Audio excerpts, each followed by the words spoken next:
This is episode 91, and today we're talking about raising money. We often hear about businesses looking for venture capital money. And we're going to talk about how to get venture capital money. This is very, very important. When you're starting a business, you fundamentally you need money, and that's just fundamentally what you need.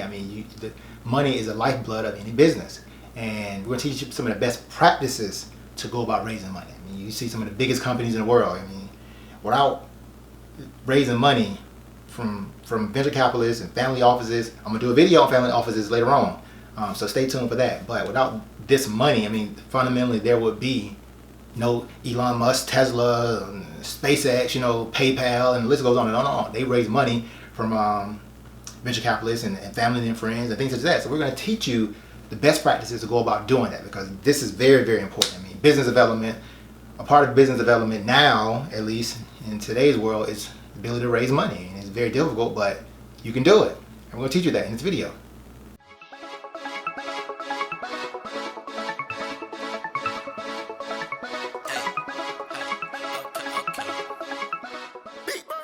So, what's up, guys? Thank you for tuning in. Today we're talking about how to raise money for your business. The idea is that, as I said earlier, money is a lifeblood of any business. So you have to have it's important to be able to have that skill or learn to develop that skill to go about raising money. Now, you don't necessarily need to raise money, because if they give you money, they're going to want a piece of your company. That's just how it is. I'm not giving you money for anything. I'm giving you money for a piece of your company. I believe your company is going to rise in value. So we're going to talk about how to go about getting money from venture capitalists. And some of the things that venture capitalists look for. Let's see the venture capital fund. Let's talk about it.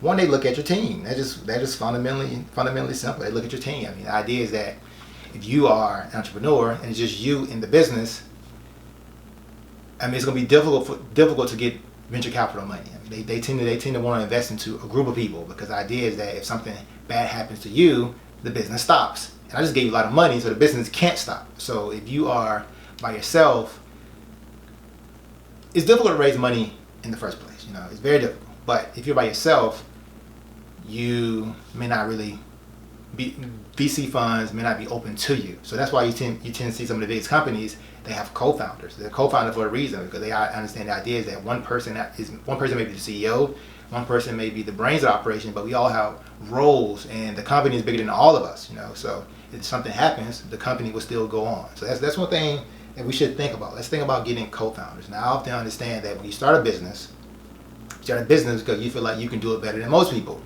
You start a business because you believe in yourself. There's a lot of level of high self-esteem for many entrepreneurs when they're starting out. So when you start out, you may say, okay, I'll figure out stuff later, and you can figure it out later. But the idea is that if you're looking to raise money, these are some of the best practices you do. The first one is have a team, a strong team. Who is your team? Are they weak in areas that you are that you're strong in, and vice versa? Are they strong in areas that you're weak in?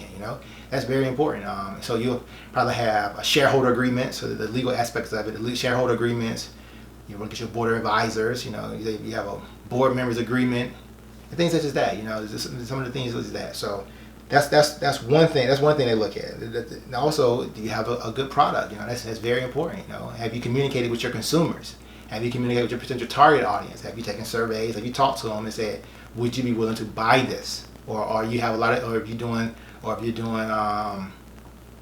some other things, do you have a lot of users? Do you have a lot of viewers? Do you have things such as that? These are some of the things that goes towards VCs looking to invest into your business. And this is what the information needs to get out to people. You often hear about how it's just not much money being raised. For example, let's just get to it. There's not much money being raised or being given to black entrepreneurs, and fundamentally, the idea is that there are plenty of ideas. The idea is that we don't want to get to a point there saying that the best ideas are over here. That's absurd. The ideas are plentiful. So we have to let's position ourselves to be able to get this money. Doesn't necessarily we're gonna get it. I'm not. It's hard to raise money, and we need more Latino and black VCs who will understand the aspects of it. I've been many places in the world, and the ideas are there are a lot of talented people in this world, a lot of smart and bright people in this world. I'm going to talk about how the VCs raise money later on, because that's very important, because these VCs are getting money from other people. So So they're getting money from universities, they're getting money from pension funds, they're getting money from many other places, you know. Sometimes they're getting it from governments. I mean, the sovereign wealth funds are different governments. I said earlier, but the idea is that, I mean, Elon Musk is probably the richest man in America right now, but without people giving him money, Tesla, SpaceX, PayPal, I mean, he would just be another smart guy on the street, another smart guy just smart and talking about ideas, you know. So the idea is that if there's an Elon Musk here, there could definitely be an Elon Musk here as well, because ideas are plentiful. Everyone has good ideas, and you just have to be a risk taker and be willing to be well funded and be able to execute on your dreams and your plans, and that's very, very important. What else they look for? Also, are you resilient and are you resourceful? You know, the idea is that if something bad happens, can you figure out a way to get around it? That's very important to be an entrepreneur. You have to be resourceful. You have to be resilient. Do you have grit? Are you gonna give up when you have one obstacle? Are you gonna figure out how to go around it? It's very, very important. You know, there was a famous case.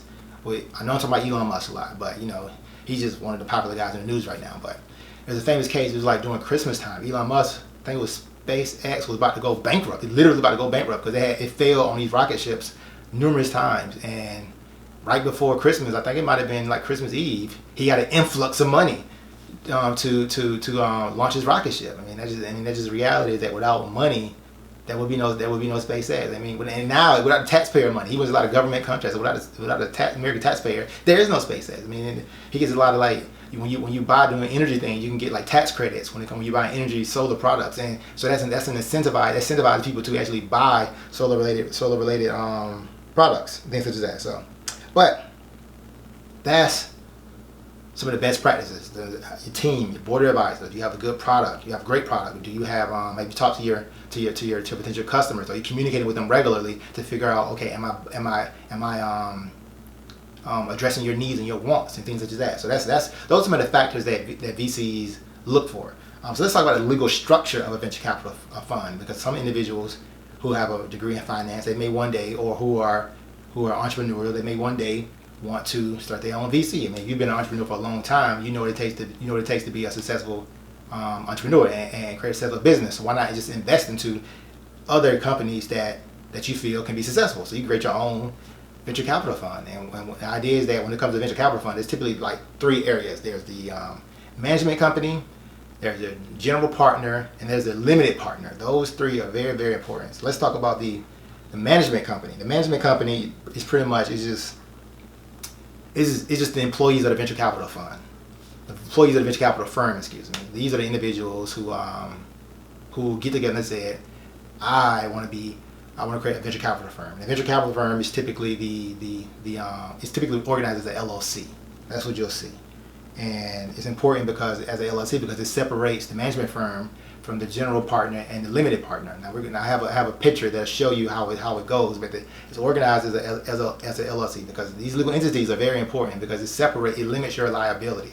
Limited liability company. It limits your liability if something bad happens with the in the business. So the actual people in the management company aren't necessarily responsible, as well as it separates their liability from the general partner, because the general partner is one of those individuals from the management company. They'll create a general partnership, and they'll be the ones who actually navigating and actually giving the business advice and making the investments into those different businesses.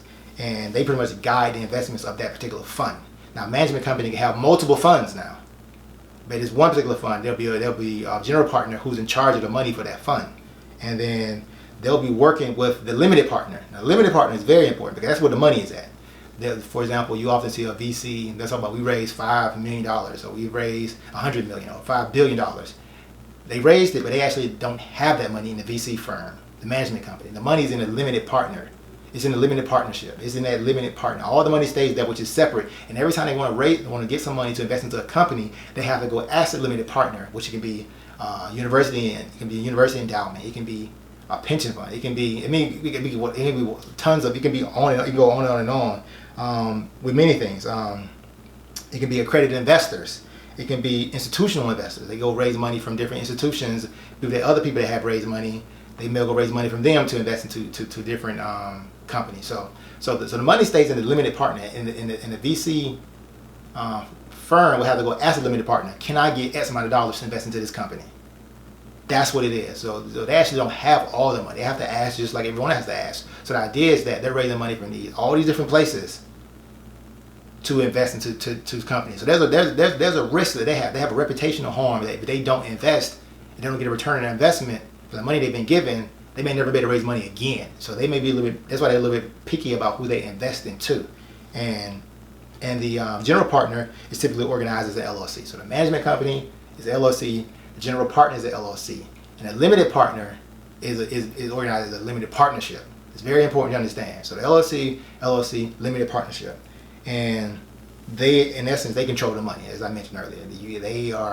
They have all the money, and they have to get permission to the venture capital firm to invest in the money, and then the venture capital firm will invest into startups, and startups are organized as C corporations. They're not organized as LLCs. They're organized as C corporations. Why? Because there are multiple tiers of ownership. I mean, if you are a C corporation, you can have Class A stock, you can have Class B stock. You have some shares that are voting, some shares that are not voting. So that gives that flexibility. So that's why they tend to invest into C corporations. So, and then once they go public on the stock market, most companies in the stock market are already C corporations. So it's very important to understand. But the idea is that you can raise money. That's the most important thing I want you to understand. We have to follow some of the best practices. I've talked about many of those best practices in this video. I also have a whole video breakdown of this at globallawtv/university. I did a whole video on startups. You can watch that video where I really go deep into many of the legal things you should look out for when you're trying to be a startup and raising money, things such as that. So but that's pretty much all I have. I mean, to recap what we talked about some of the best practices for when you go about raising money. You have a team, have shareholder agreements. You know, you'll have things like that. You have your board of directors, board of advisors agreements. You also talk about the legal structure of a venture capital firm. That's very important to understand. Like, how are these people structuring their business, and how are they going about raising money from a legal perspective? That's very important. So we talked about that, and we talked about just the fundamental aspect of, like, you can do this too. I mean, you follow the best practices, to raise money for this. And every VC firm invests into different things. I mean, some people may be investing into technology. Some people may invest into renewable energy or green types of businesses. Some people may invest into fashion. Some people may invest into many other things. And your job is to build your team, and you can do that. But you don't necessarily have to have a team. I do want to say that you can be a single person as long as you're showing that you're making some sales. That if your business is making money and you're by yourself, hey, money talks. They're in business to make money. That's the only reason you go in business, is to make money. So if you're showing you're making money, they probably feel like, I can give you some more money so you can invest into it, and then that may allow you to be able to make more money. So you don't necessarily have to have a team, but these are the best practices, some of the things to look towards to increase your chances of raising money. But hope you all have enjoyed this video. This has been episode 91. One step closer to 1,000 episodes. Thanks. Know that.